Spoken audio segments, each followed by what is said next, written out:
the 1930s, farmers had been farming in the Great Plains for only about 2 decades, not long enough to fully understand the risks inherent in the area. These states received little rainfall, and the only thing that protected the land from the wind and erosion was the grass that covered it. Plowing the land left it bare and vulnerable. Still, farmers continued to plow and plant their fields, unaware that they were depleting the soil, unaware that they were leaving the earth dry and exposed. Eventually, the once rich soil became too poor to support crops. The fields, rutted and rocky, began to erode.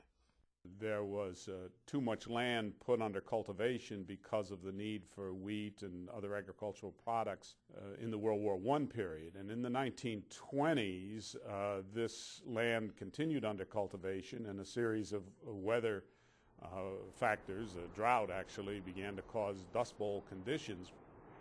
35 million acres of land that not long ago boasted golden fields of corn and grain turned to dust. And another 225 million acres were losing topsoil fast. Ranchers were no better off. The overgrazing of cattle and sheep had stripped the land of grass, leaving it loose, barren, rocky. And the one thing that was needed to correct the situation was the one thing that never came: rain. The Great Depression coincides with a period of really bad weather. Droughts in the summer in particular, and so as a consequence, farm prices have really fallen basically across the board. It hurts cotton in the South, it hurts wheat and corn in the Midwest, but really all products are affected by this. Drought was nothing new for farmers, but the drought of the 1930s was unusual. All of the loose dirt combined with heavy winds created a blizzard of dust.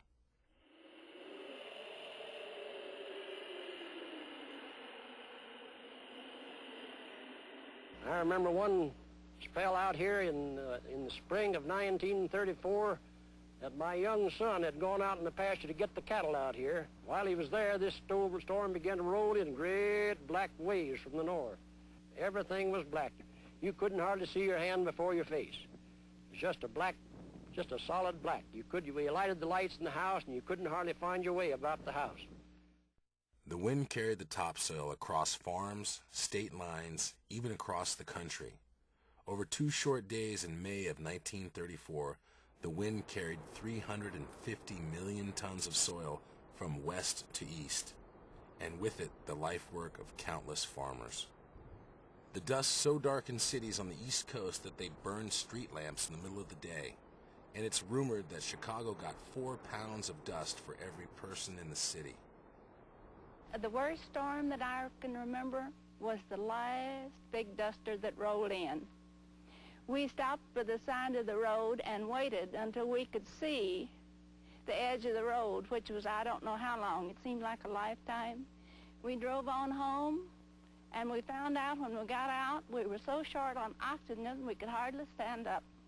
By 1934, the drought had charred the Great Plains, baking Kansas, Oklahoma, and the panhandle of Texas.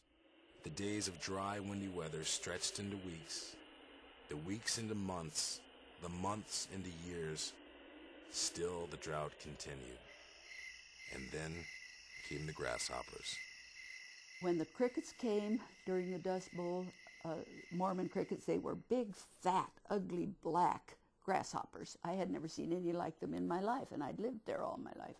They would be strips of them 6 and 7 feet wide, just marching along like an army, a great long line of them as far as you could see. I don't know where they were hatching out, where they came from or anything, but they would walk right across the road. Carts would run over them, and they would just fill in the space and go right on across. They never were interrupted. They absolutely stripped every leaf off the trees. They were covering the fence posts. I don't know whether they were eating them or not, but they would absolutely take anything green that was there. So you just had this miles of gray and dust moving all the time. For many families, the grasshoppers were the last straw. Farm families looked at their land in exasperation.